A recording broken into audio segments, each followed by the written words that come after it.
na Jesus is delighting with this person. Habang nakikipag-usap si Jesus, giliw na giliw siya.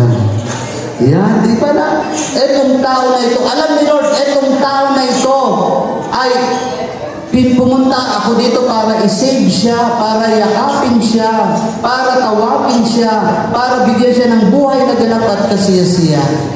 Amen? Kaya sa ating mga bukluran, dala-dala natin yung openness, dala-dala natin yung confidentiality, faithfulness, cooperation, and love, na pagtingin mo sa mga tao, hello sister, hello brother, kamusta kayo? Kahit meron kang personal na problema, pero alam na alam mo, etong mga taong kaharap ko ngayon, ay iniligtas ni Lord. Sabi, Jesus saved the church. Jesus redeemed the church. Alin ba yung church? Yung bang building? Hindi naman yan ang church. Jesus redeemed these people. Especially those who are poor. VIPs kay Lord yan. Kaya ang ating simbahan, from Santo Papa, pakialaman niyo yung nasa baba. Dahil para kay Jesus, VIPs sila. Very important person kay Jesus. Kasi yan ang dahilan. Kaya siya bilang Diyos, nagkatawang tao, inialay ang buhay sa krus. Para sa taong simbahan. The marginalized, the abandoned, the rejected.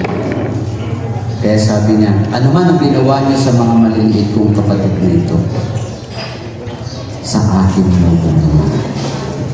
At yan ay buong-buong nangyayari sa bawat BBC. At tapos nag-isa po ba tayo?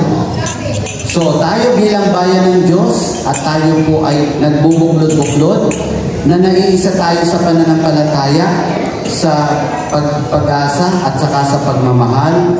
Tapos, tayo po ay nag-iisa din sa yung pananalangin natin, yung mga sakramento, yan po tayo. Yan! Thank you very much. And one last story. Okay lang po ba? One last story lang po ako. Si Jenny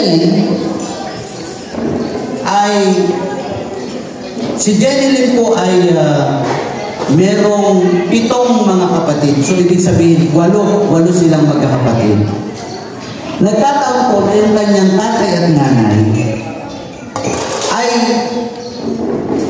hindi mo masabing BEC, pero nag-organize sila ng small prayer group. Yung kanyang tatay at nanay. Pero dahil yung lugar nila ay maraming no permanent address people, yung tatay at nanay niya ay dinukot ng no permanent address people. Tapos nung dinukot, hindi na po umuwi ng bahay. Pero ang kagandahan, yung tatay at nanay ni Jenny Lynn, dahil naturuan po sila kung ano yung dapat maging buhay ng isang pamilya na nagdadasal, nagmamahalan, naglilingkod sa simbahan.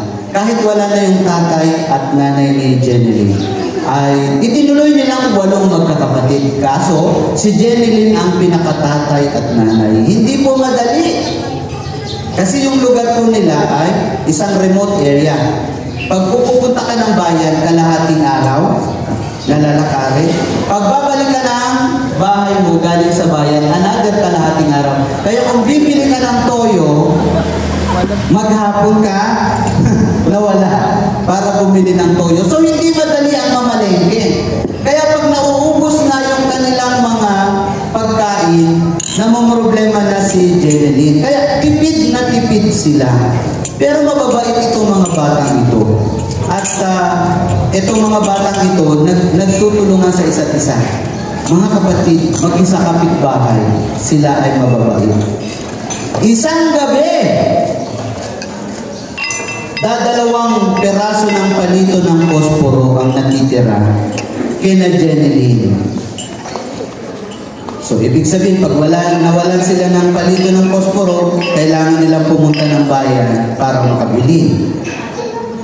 Sabi ni Jenny Lynn, mga kapatid, yung isang palito ng posporo ngayon gabi gagamitin natin para makapaghapunan tayo. yung isang palito ng posporo ay bukas ng umaga para makapag-almusal tayo. Pagka-almusal, saka lang tayo pupunta sa bayan para bumili. Maghapon kasi ang kailangan. Kaya nung magluluto na si Jeneline, may kumatok. Kapitbahay. Si Mang Jaime. Kaya sabi ni Jeneline, Mang Jaime, napasyal po kayo. Ano po ang may paglilingkod? Jeneline, baka meron ka naman dyan palito ng posporo kahit iisa lang. Sabi niya. Hindi pala namin alam na wala pala kaming posporo na. Pagkagalang bukas pa kami kakain ng hapon. Pwede ba kahit isa lang pahiram? Alam niyo si Jeneline, nangihinig ang kamay. Kasi, papaano na sila bukas? Pero ang sabi ni Jeneline, kung hindi ko sila bibigyan ng isang palito ng posporo ngayong gabi, hindi sila kakain. Ay alam ni Jeneline kung paano ang magutom. Kaya sabi niya, ayaw kong payagan na ngayong gabi hindi sila kakain. Mang Jaime, ito po ang isang palito ng posporo. Ayan. Sa madalit sabi, parehas silang nakakain ng hapunan ng gabi na yun. Ayan. Noong gabi na yon, iniisip ni Jeneline, Lord, bukas po, bahala ka na sa amin.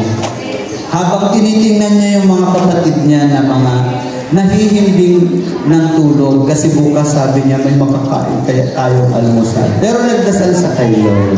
At natulog na siya dahil nagpasalamat siya na bahala na si Lord bukas. Alam nyo, kinabukasan, nagising si Jeneline ng isang katok na naman. At pagbukas niya ng pinto, alam nyo, hindi niya kilala yung kumatok. Isang lalaking matangkad, naka-long sleeve ng kulay puti. Tapos maayos ang pagkakabihis. May nakalagay na ID. At ang sabi, Jeneline, magandang umaga sa'yo. Ako si ganito, hindi ko sasabihin yung pangalan. Kasi true to life story ko ito. Ako si ganito. At nandito kami bilang mga misyonaryo. Bilang mga misyonaryo, naghahanap kami ng mga pamilyang matutulungan. Alam nyo, lumuhod si Jeneline, iyak nang iyak. Natakot na yun yung lalaki. Ano nangyari? Ano nasabi ko sa'yo na hindi ko? Tapos kwento ni Jeneline ang lahat. Nasabi niya, ang tatay at nanay niya, tinukod ng mga tao hindi kakilala kasi hindi na umuwi. Tapos ilang taon silang nabubuhay ng mga magkakapatid at hindi madali yung buhay nila. Tapos sabi ni Jeneline, ang mga kapatid ko po hindi nakakapag-aral, ako po hindi nakakapag-aral. Ang buhay lang po namin ay para araw-araw mabuhay po kami at nagsasama-sama po kami ng pananalangin kasi yun na lang po ang aming pag-asa. Yung tulong na lang ng Diyos po ang aming hinihintay. At actually ngayon po, umaga na to, wala po kaming almusal kasi nga wala po kaming palito ng posporo na panluto. Kaya po ako naiyak kasi nagdasal po ako kay Lord kagabi na bahala ka na. Answered prayer po ako at talagang hindi po kami pinababayaan ng Diyos kasi dumating po kayo. Dumating kayo. Salamat po. Ayan. Kaya nung umaga na yun, sabi nitong misyonero na ito, sige, magsipaganda kayo. Lahat ng mga gamit nyo, ihanda nyo. Lahat ng mga kailangan nyo dalhin. Dahil isasama ko kayo sa bayan, sa lungsod, sa Quezon City. At doon na tayo kakain. Ayan. Fiesta pa ang kakainan natin. Actually po,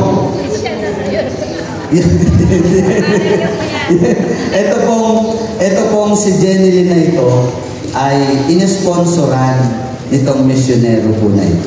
Isang foundation po na naghahanap talaga ng mga tutulungang mga pamilya. Nagkataon, kailan Jeneline napunta. Nakatapos si Jeneline ng college at naging CPA. Tapos, naging accountant siya at doon siya pumasok sa foundation din.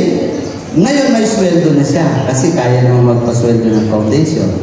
At yung kanyang mga kapatid, in-house sila sa foundation at pinaaral din ng foundation. Sila buong pamilya. Narinig ko po ang kanyang kwento sa SMX at itong Jeneline po na ito nakita ko ng personal. At ang kanya pong life testimony, ang kanyang kwento po, ang pamagat po ay dahil sa isang panitong posporo.